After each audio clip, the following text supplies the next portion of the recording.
Hello, happy Morning, Friday. sunshine. Happy Friday. How am I? Well, um, to be honest, next week my kids all go back to school to three different schools. And while I'm very excited for them to go to school, I have this deep, deep sense of foreboding that all hell is going to break loose next week. Yeah, I I'm will. pretty I'm pretty sure it will.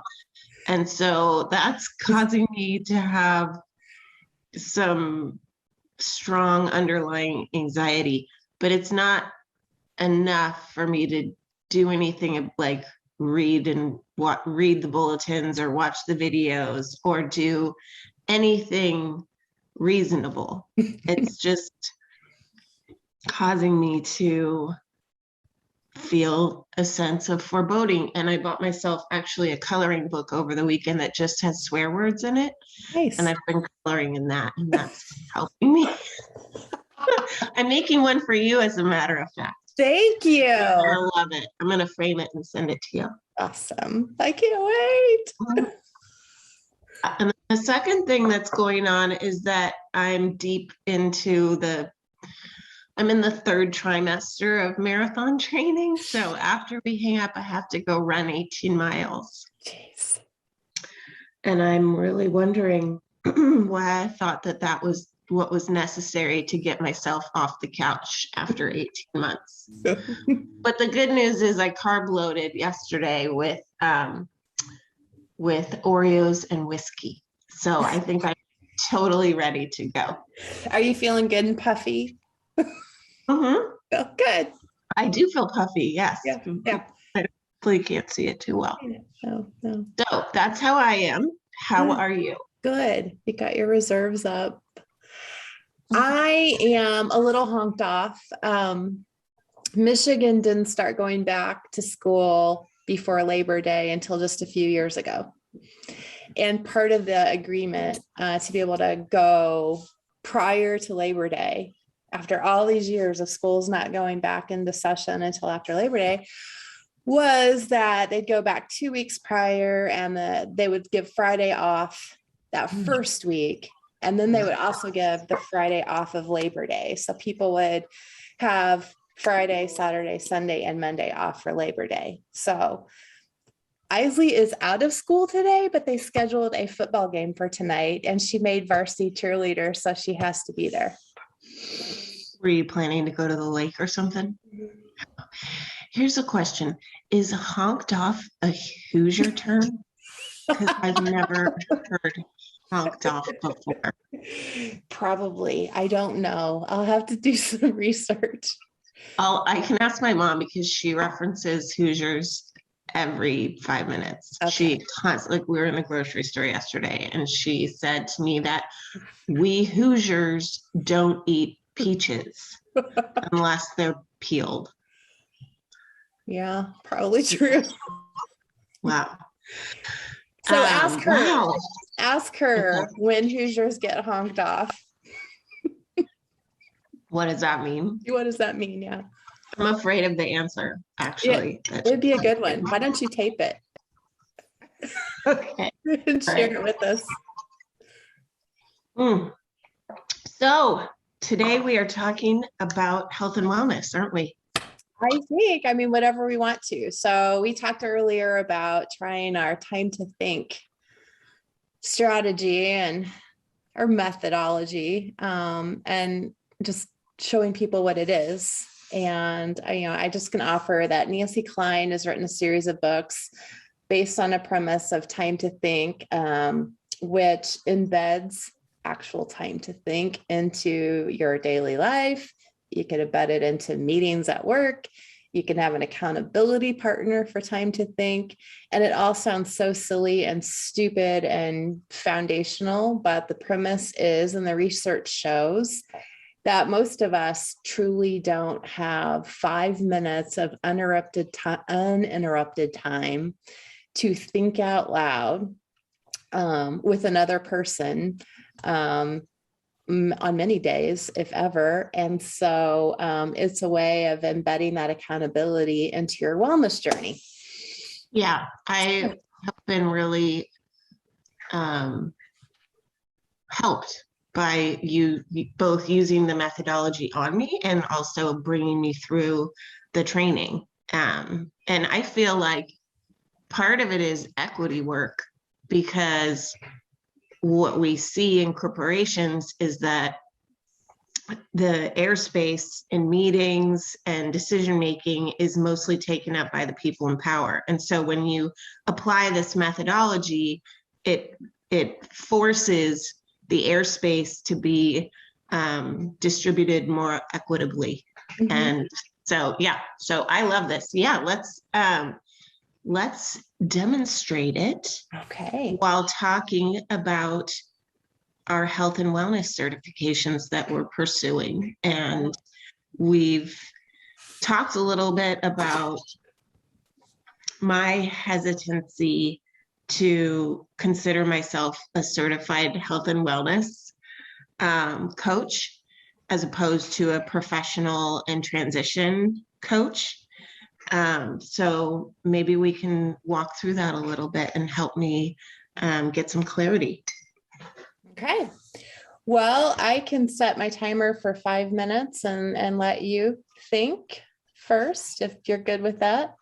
Mm-hmm. All right. And just for everyone else, the real premise is that we as humans all really do have great things that we're thinking about and great things to offer. And so it is an equitable process where everyone participating has up to the same amount of time to think out loud.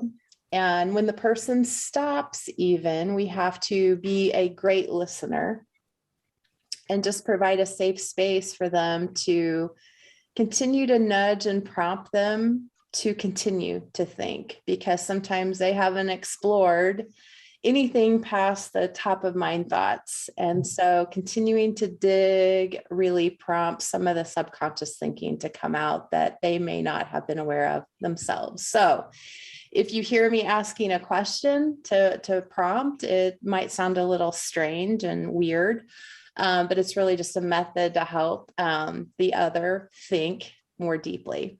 So I will start my timer for 5 minutes. And Liz, I'll ask you, so what's in your mind today and what are your thoughts so far? What's on my mind today is that I'm now suddenly 3/4 of the way through this health and wellness certification that I started in April. And it's starting to get real, really real. I actually have clients that are in the midst of working on their own health and wellness goals. And I'm pretty close to the exam, and not just the written exam, but the oral exam. And I've found myself wrestling with, why me? Why me? Why am I in a position to support people trying to get healthier or trying to be more well than they were or than they are? So I'm definitely having some imposter syndrome around that, because as I described earlier, preparing to run 18 miles with whiskey and Oreos is not probably the recommended approach by exercise scientists.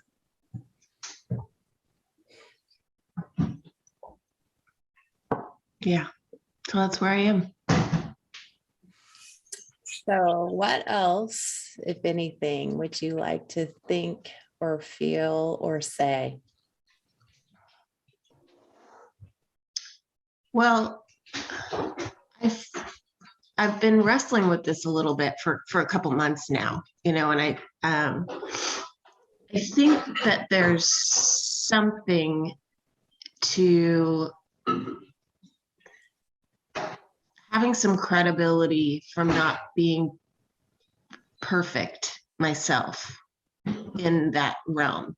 The people that I'm working with right now, they are really struggling with confidence. They're struggling with a lot of kind of shame, I would say, and feeling like they're not measuring up. And I think a lot of us struggle with that, right? Society has a pretty narrow view of what it means to be healthy and well. And so there have been some times where I've actually even questioned the whole notion of this type of coaching, because there's a part of me that's doesn't buy into societal rules, even as I think I apply them to myself, at times, and then that can be a source of self-criticism or shame.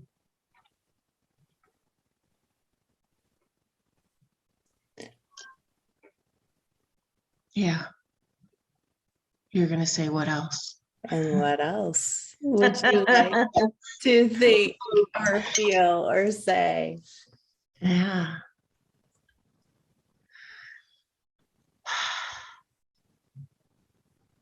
I think there's something there. There's a nugget in there somewhere where the fact that I don't come from a place of, holier than thou in my own health and wellness journey, that will lend credibility with some kinds of clients, and that those are probably the clients that I will be best suited with. And so if I come at it from more of an abundance mindset rather than a scarcity mindset, that in order to help people, that I have to have reached some finish line myself with health and wellness, is probably false. That's number one. Number two is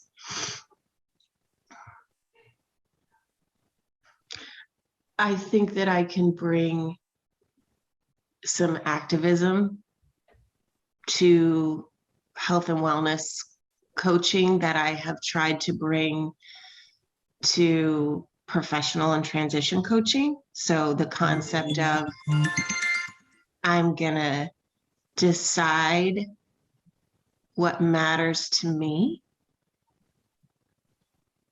I'm going to put my own values before the values of a corporation or of, the Joneses or my peers from college, or even in some cases, my family, my partner. I'm going to decide what matters to me before I think about what matters to others. And that's the point of view that I bring to professional coaching. And so maybe there's room for me to bring that point of view to health and wellness coaching. Okay, that was 5. Thank you, Gwen. You are welcome. I need to write that down because I'm already forgetting it, but I liked that conclusion. Well, lucky you, it's on tape.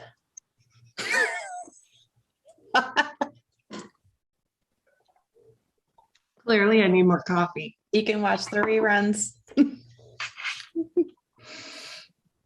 Maybe I can just get you to watch the rerun for me and tell me what I just concluded in exchange for the fanciest cuss word coloring page you've ever seen in your life. Maybe. I have discovered Sonics is a transcription device that we can take these Zoom calls and transcribe the audio in like 20 seconds or less. So yeah, I could do it for you.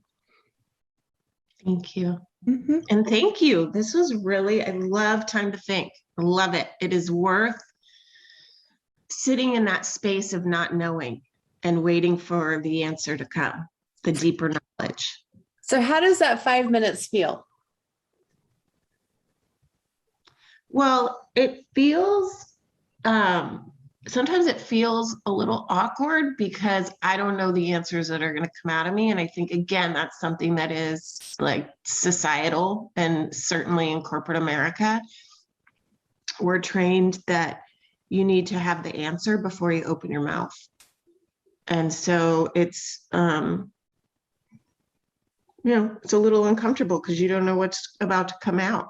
And at the same time, it's been really fruitful every time you've done it with me.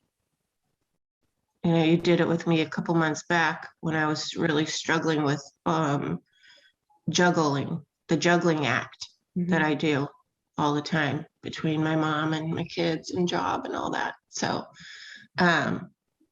it's a rich methodology, is my experience of it. Nice. So Good. thank you. You're welcome.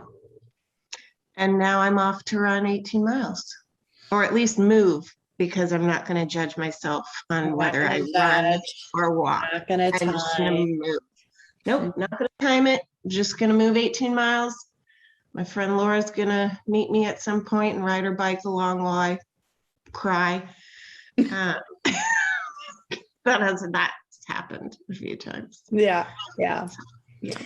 So as we're wrapping up here, Liz, what ideas do you have, if any, honestly, to help corporate America see that everything they want in terms of economic rebound and health and wellness for their people and creating a new normal can be related to embedding time to think methodologies and embedding health and wellness into their cultures? The difference between thinking in thinking about long-term costs instead of short-term costs, because it's about creating space and elongating decision making to make room for discourse, and that costs money. Same with health and wellness.